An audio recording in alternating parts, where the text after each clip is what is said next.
Hello everyone, welcome to an analysis of dance, where we discuss the movements and debuts of the Billboard dance charts in immaculate detail, with in-depth reviews of each debut each week. God, this past week has just been a complete roller coaster in terms of weeks, because last week we got an absolutely huge list of debuts that are absolutely going to stick around, and of course some of them actually did stick around.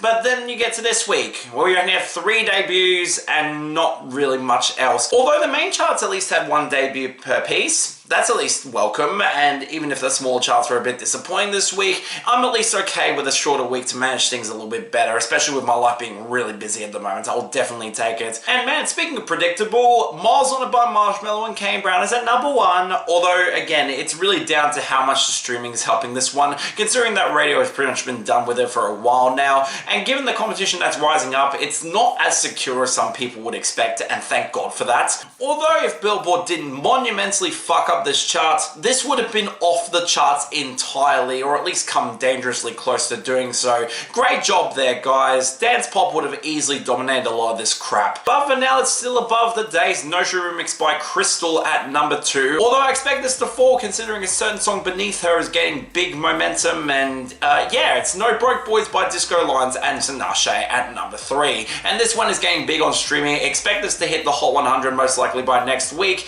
and have a shot at getting to number 2. That's really interesting to note. I can see this going to number 1 too. And hell, there's also the understated gains on radio for Blessings by Calvin Harris featuring Clementine Douglas at number 4. Although unfortunately there's not enough of it to really matter. It's relying mainly on streaming at the moment, and that's not going to last as much as I love the song. But as expected, it probably was helped by the big fall for victory lap by Fred Against, Skepta and Plaque Boy Max down to number 5, which again, not a huge fall. This has potential to stick around for a very long time, especially considering the streaming is just not dying on this one. It's absolutely sticking around the world right now, and really considering the big remix with Denzel Curry of all people, I expect this to maybe have a chance of rebounding next week. Let's see there, I wouldn't mind that. Probably will lose out though to, well, Paso Bem Salto by Atlas in number 6. It's still got steady streaming, although it has stalled out there, so I don't really see it getting much higher, if anything else, thank God. And on that note, and really unfortunately expected in this case, Never Ender by Justice and Tampala, even despite holding a number 7, it's absolutely in free fall on the radio at the moment, after having a quite frankly insane run that I don't think anyone expected. Seriously, this is on track to be in the top 100 biggest songs on pop airplay this year, which for Justice especially is just goddamn weird to me. I'm not going to complain, but again, it's going to be on its way out soon. After having a much better run, let's see how well it will last on Hot Dance. And it probably won't be helped though by the 3 Brazilian phonk songs that are just ending out the top 10 right now, with the most notable being Luna Bala by YB What's Good and Aris up to number 8. Again, it's getting decent momentum around the world, and even if the streaming is kind of stalling out for this one, it's probably going to end up sticking around. Just our luck there. At least it's above Montegan Tomato by Mozzie at number 9 though, which has already stalled out and probably should be out of the top 10 soon, or at least I goddamn hope so. And on a slightly more tolerable but still not good note, Dear Delicia by Nakema and MC Staff is actually in the top 10 at number 10. Again, it's the newest Brazilian phonk song to go viral around the world, and God forbid we actually can tell these apart at this point. And with this having stream momentum, yeah, it's not slowing down anytime soon. Just our luck. But where things get, well, weird comes outside of the top 10, and when you get to our fall-offs, not really a ton of notes here. I mean, we had Light Years by John Summer featuring Ines Leaf yet again, although I expect that song to be back in no time. It's been on and off the charts for a while now. And in our falls, we only had the big drop for Beautiful People by David Guetta and Sia at 22, as the remix momentum dries up, and really I'm just surprised that it's stuck around this long, considering David Guetta's momentum after Forever Young has been really mediocre at best. And since the charts are super quiet at the moment, with not really many notable releases that are really important to talk about here, we had a lot more returns and a single debut here. I mean, I'm not exactly happy to see Messy by Lazewo back at 24. Really? This is still gaining momentum even with the song it's remixing actually falling on the Hot 100. Why are we doing this? And unsurprisingly, No Room for a Saint by Dom Dollar featuring Nathan Nicholson came back at 17 thanks to F1 Soundtrack's impact. And really, I just hope that it goes away in record time. The song's not very good. But what's more telling is that it got beaten out by In My Arms by Elenium and Hayla back at 15 yet again. Although part of that is because of the remix with Cream of all people, that's giving it a huge boost on streaming, and even if the remix is nowhere near as good as the original, I'm at least happy that this has a very good chance of making the top 100 of the year-end list. We could really use Millennium there after such a long time. Oh, and also I Love You So Jumpstart by Husserks is off the debut to 16 because the novelty is really notable and memorable, and it's one of the songs that stands out the most on this chart despite not being very good. And considering that Jumpstart is having a bit of an upwards trajectory at the moment, expect us to get even more momentum. I'm not exactly happy about it, but again, it's far from the worst on this chart right now, especially when you compare it to our solo debut, starting off with number 21, Vem Vem by Jmilton and MZ Xangai.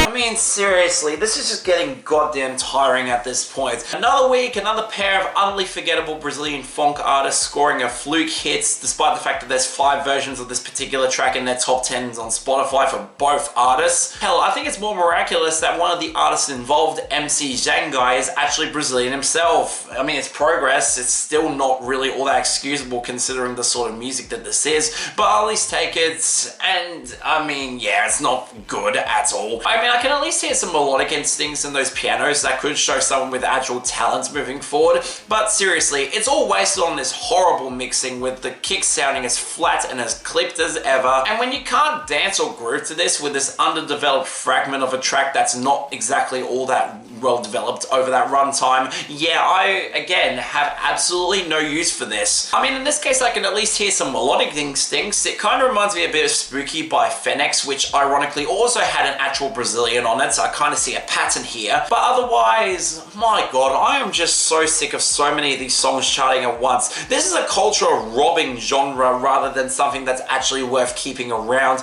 and when the quality has been generally mediocre to outright bad across a lot of these, yeah, let's move on to something different. This is not good either. Skip it. And thankfully with dance pop, I mean, at least we're a few weeks away from seeing whether recurrent rules will actually work on this chart, considering there's some songs outside of the top 10 right now that could fall victim to that if Billboard actually follows their rules properly, which considering this year, I'm not expecting they would. But of course, the big story there is actually Huntrix getting number 1 with How It's Done, with Takedown surging up to number 4. Again, I expect both of these to really gain more momentum moving into the next couple of weeks, considering that the soundtrack has become a pretty damn big phenomenon for good reason. I like a lot of that soundtrack and I'm glad it's getting momentum. But what I think is also really telling is that Just Keep Watching by Tay McRae is at number 2 comfortably. I mean, the F1 soundtrack did give it a bit of a boost on streaming, and given that it's up against songs that are falling above it, such as Abracadabra by Lady Gaga at number 3, yeah, this might have more staying power long term once the soundtrack really dies off. I'm kind of mixed on that. And as a result of Blood on My Hands by Tay McRae featuring Flo Milli finally leaving for good,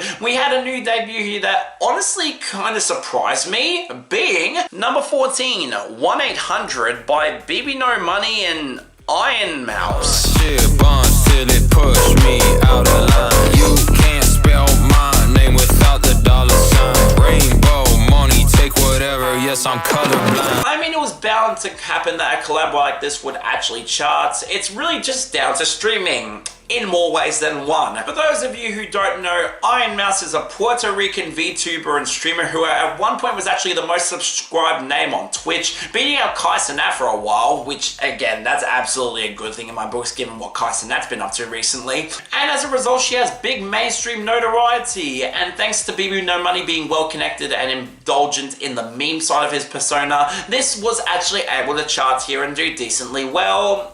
And it's unfortunate that it's literally just 2 again, and he really feels like he's staying in place at the moment. I mean, the same blaring house beat would focus on these buzzy simps that get a little bit less aggressive in this song, and really this isn't as good as 2 in that regard. Same childish vocals on the hook to really emphasize bbno Money's appeal, although with Ironmouse having a lot more of a distinct vocal presence, I at least prefer her over the child vocals on 2. Again, that's something that this has over that song. And the same stupid flexing with awkwardly hilarious sort of sex references that barely make any sense at all. Seriously, 3 + 6 is 9, this baby ain't talking tic-tac-toe. Got good DNA, shorty thick, got TNA, which is just fucking stupid. Having 20 children like Nick Cannon and 2-stepping like Cotton Eye Joe. Seriously, we're at a point where that song's being referenced in rap tracks. That's just goddamn weird to me. I mean, it's not bad for it. I kind of like this in a way, and again, just like 2, it's relying on the pure personality of bbno Money to sell everything,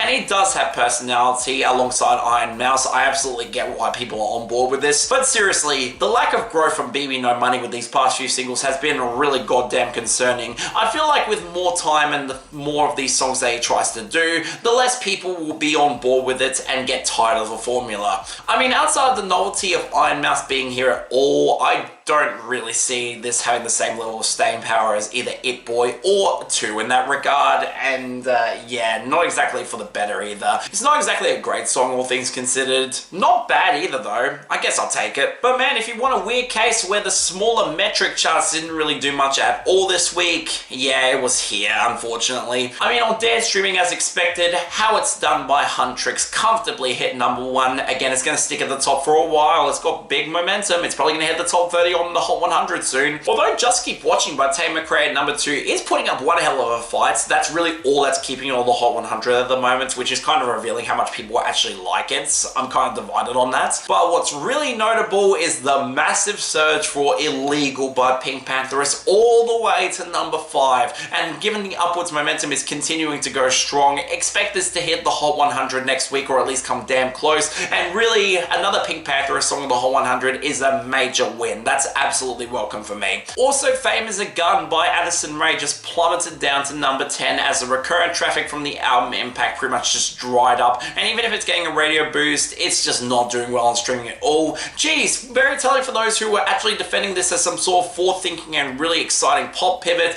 and it's just underperforming as a result. Geez, that's really revealing in a way, guys. You could have actually given this more momentum than you're claiming it deserves. And then there's Dance Sales, ironically with the exact same top 3 as Dance Streaming, with How It's Done by Huntrix at #1 here too. This is going to be dominant for a while, I'll say it again. But what I think is really revealing outside of Feels So Good to Be You by Marmaduke leaving the charts off of #1 entirely, which again, doesn't surprise me. Second week Dance Sales will do that. We only had 2 returns for YMCA by the Village People at 15 and Staying Alive by Bee Gees at 14. Seriously, there's nothing here. I mean, yeah, that's pretty much it. Let's just move on. And as for Dance Mix Show Airplay, sadly not really a ton of interest here at all, which is weird considering that media-based dance Airplay also was really dead this week. It might have just been a recalibration or a quieter week. I'm not going to complain too much considering my personal life at the moment. Hell, even with the new #1 as expected for Surrender by Alesso and Becky Hill, it's not exactly a strong #1. I mean, it's already being overtaken by another song lower down. It hasn't really got the same level of strength that a lot of the #1s this year have actually had. Expect this to fall off pretty sharply next week. It is what it is. But for now, it at least overtook Never Forget You by Afrojack at #2.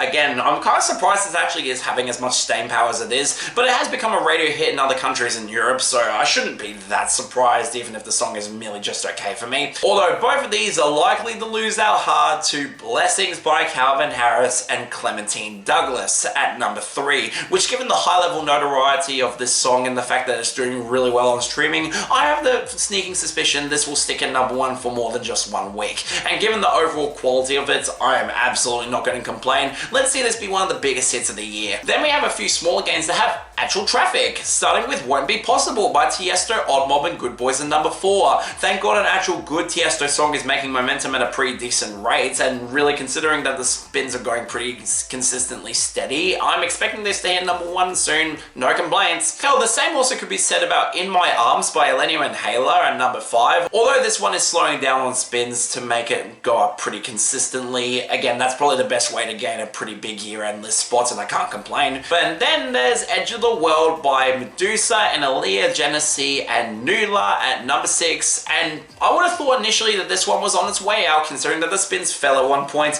but nope, out of nowhere it absolutely surged on spins and will probably end up having a chance at actually hitting #1 next week. Yeah, no complaints from me. The song's really good. But what continues to shock me is the continued consistent success of Don't Wake Me Up by James Hype, only down to #7. I mean, it's still losing momentum and I expect this to be out of the top 10 next week, but the fact that this is holding really damn strong this late into its run implies that this might actually have a chance of hitting 20 weeks, and given the quality of the song, again, no complaints there. But what's sadly losing a lot more traffic is Come With Me by Major League DJs and Georgia Smith Smith at number 8. And in this one, I'm not really all that surprised. There are lesser known names in the US, and given that the song was not exactly something I expected would actually hit number 1 at all, and it's sticking around a decent amount of time as is, yeah, it's on its way out naturally after a remarkably good run. Thank God that it's going to make the year-end list. Finally, All I Know by Rudimental and Khalid got a minor jump up to number 9, although given that it's losing hard on spins, expect this to be out of the top 10 after a pretty decent run, all things considered. And sadly, it's not likely helped by the big entry to the top 10 for Mad by Martin Garrix and Lover number 10. Expect this to gain even more momentum and have a chance of hitting number 1. Just our luck there. One of his worst songs is gaining momentum. That's not good. But as a result of only one debut this week, we only had one fall off. Although thankfully it's Don't Say a Thing by the Hotel Lobby leaving really fast. I can't complain even if it's unfortunately going to make the top 100 of the year-end list just to our horror. Hell, I can't complain about a lot of our falls either. A lot of them are just not interesting at all. I mean, outside of Come With Me in the top 10, which is absolutely going to make the year-end list, we had songs losing mix show support with Sports Car by Tate McRae at 28 and Abracadabra by Lady Gaga at 34, which hit 20 weeks and will probably be gone next week after a remarkably good run. But then that just leaves I Follow Rivers by Tiesto featuring Oaks at 38 and Dreaming by Dom Dollar featuring Dare at 25. Both of these are just not interesting at all. I can't complain about them losing. Sadly, the jumps were not exactly all that interesting this time around, with a lot of them being songs that I'm not remotely confident about their success moving forward. I mean, the only exceptions are No Broke Boys by Disco Lights and Tinashe surging off the debut to 26 as a surefire smash hit on this format, and Forever by Zooland gaining a bit of momentum at 23, no complaints there. But outside of that, Let's Ride Away by Avicii featuring El King got a late run up to 17. I'm not exactly confident about this having staying power either. And for some reason offered mixed show support, Twilight Zone by Ariana Grande hit 30 and Manchild by Sabrina Carpenter hit 32. I mean, I'm not exactly going to complain about either gaining momentum. I like both songs, but really I don't have any expectations that they're going to stick around. Oh well. But thankfully things look a lot better with our last and sole debut on this chart being, and finally, number 36, State of Mind by Kaskade and Lipless. It's okay in a better state of mind. I'm in a better state of mind.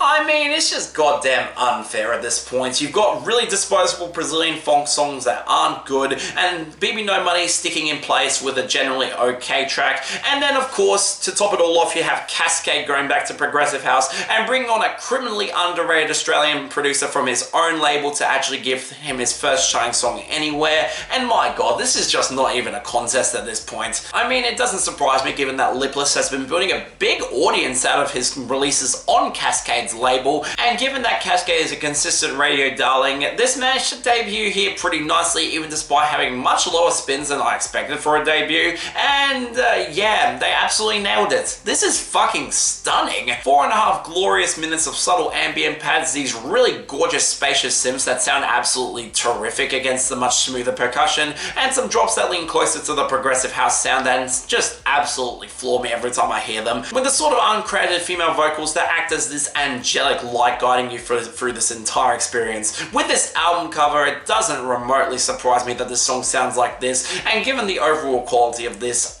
my god, I am so on board. You can definitely tell that Lipless had a part in making this. That sort of signature indie-tronica sound is something that Australian artists can absolutely nail, and after hearing some of his solo tracks, yeah, he absolutely sounds very prominent on this mix, and that's absolutely a good thing. Honestly, the first thing that came to mind was the crossover of Shallow back in 2017 with Begin, and just like that song, this has that sort of magic and welcoming atmosphere where I absolutely do not see this having the sort of staying power that really it should have. But really, if Dance Airplay gets on board with this, we have a front runner for one of my favorite hits of the year. This is fucking excellent. I really hope it sticks around, and let's hope that this leads to more successful Lipless moving forward, because yeah, this is absolutely fantastic. Definitely worth checking out. And yeah, it just obviously runs away with the best of the week here. Nothing came remotely close. Worst is obviously Vem Vem by Jmilton and MC Xangai. Again, it's proof that this scene needs to absolutely die off at this point. We're getting way too many songs like this on this chart, charts, and it's an absolute detriment to the otherwise pretty decent quality of hot dance at the moment. Really revealing too. Next week,